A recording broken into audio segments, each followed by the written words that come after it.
পুনৰ বহিৰাজ্যত নিৰুদ্দেশ অসমৰ যুৱক। হায়দৰাবাদৰ তেলেংগানাৰ এখন পাৰ্কত ফুৰিবলৈ গৈছিল ৰঙিয়াৰ ৰাহুল কলিতা।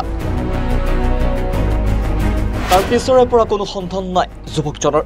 ৰাহুলৰ সন্ধান নাপাই পিতৃ মাতৃৰ মাজত হাহাকাৰ।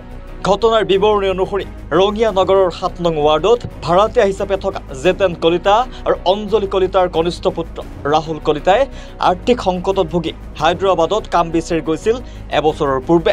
হায়দৰাবাদৰ এটা কোম্পানীত কাম পোৱাৰ পিছত দৰিদ্ৰ পৰিয়ালটো কোনোমতে চলি আছিল। কিন্তু যোৱা 14 এপ্ৰিলৰ সন্ধিয়া বন্ধুৰ সৈতে পাৰ্কলৈ বুলি ফুৰিবলৈ গৈছিল ৰাহুল আৰু তাৰ পিছৰে পৰা উভতি নাহিল ৰাহুল।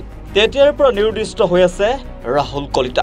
ৰাহুলৰ বিষয়ে বন্ধুক সুধিলেও গায়েৰা মন্তব্য দিয়ে ভুক্তভোগী পৰিয়ালটোক। ঘটনা সন্দৰ্ভত মৌখিকভাৱে জনাইছে ৰঙিয়া আৰক্ষীক পৰিয়ালে। কিন্তু বহিৰাজ্যত নিৰুদ্দেশ হোৱাৰ বাবে তাতেই গোচৰ তৰিব লাগিব পৰিয়ালটোৱে। কিন্তু হায়দৰাবাদলৈ যাবলৈ পৰিয়ালটোৰ হাতত নাই ধন। পুত্ৰ সন্ধানহীন হোৱাৰ শোকত ভাগি পৰিছে পিতৃ মাতৃ। অসুস্থ পিতৃৰ আৰক্ষী প্ৰশাসন আৰু অসম চৰকাৰলৈ কাটৰ আহ্বান। কনিষ্ঠ পুত্ৰক যিকোনো প্ৰকাৰে উদ্ধাৰ কৰক। কোনো সদাশয় লোকে সন্ধান পালে ওচৰৰ আৰক্ষী থানা অথবা 9864520493 নম্বৰত যোগাযোগ কৰিবলৈ কাটৰ আহ্বান জনাইছে পৰিয়ালটোৱে। মোৰ ভাইটি যোৱা মাহৰ এপ্ৰিল 14 তাৰিখে নোহোৱা হৈছে।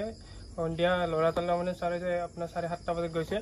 গৈ কেনে আপোনাৰ এতিয়া সি ল'ৰাটো তাৰমানে তাৰ লগতো ৰাতিপুৱা 4:30 বজাত আহিছে আৰু মই আমাৰ সৰু ভাইটিটো মানে ৰাতিপুৱা অহা নাই। তাৰে মাজতে কি হৈছে কি অনা আমি গম নাপাওঁ।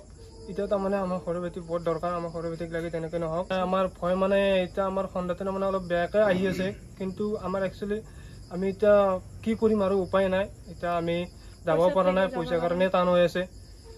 এতিয়া অলপমান কোনোবা যদি অলপ সহায় চহায় কৰে আমি এতিয়া যাব পাৰোঁ। আৰু ইয়াত থানাতে গৈছোঁ আমি, থানাত মানে এজাহাৰখন লেখা নাই। এতিয়া সৰুকৈ এটা মেছেজ এটা পঠাইছে হায়দৰাবাদ পুলিচ ষ্টেচনত। এতিয়া তাৰে কাৰণে আমি চেষ্টা কৰি আছোঁ। কিন্তু এতিয়া আমি তাৰে বাহিৰত হায়দৰাবাদ পুলিচে তাৰেও মাতিছে, তাতে যাৱাৰ কাৰণে চেষ্টা কৰি আছোঁ। কলৈ গ'ল পুত্ৰ ৰাহুল? কোনো মানৱ সৰ্বৰাকাৰীৰ কবলত পৰিছে নেকি ৰাহুল? নে নিৰুদ্দেশৰ অন্তৰালত কোনো দুষ্ট চক্ৰ জড়িত হৈ আছে? এনেবোৰ প্ৰশ্নৰ উত্তৰ বিচাৰি হাবাথুৰি খাইছে পৰিয়ালবৰ্গ। পাৰ্কত ফুৰিব যাম বুলি কৈ পেলাই গধূলা ফুৰিব গেছি 8:30 যাই পেলাই মোৰ ল'ৰাটো নাই।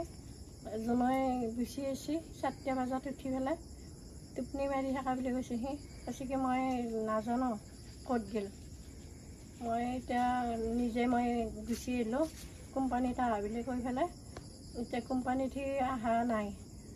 ৰাতিপুৱা ৰবিবাৰে নহা হৈছে, সোমবাৰে মোক 8টা বজাত ফোন কৰিছে। নহ'বাৰ এতিয়া 1 মাহ 10 দিনেই হ'ল। হায়দৰাবাদত ইমান 14 তাৰিখে নহা আছে, এপ্ৰিলৰ 14 তাৰিখে নহা আছে।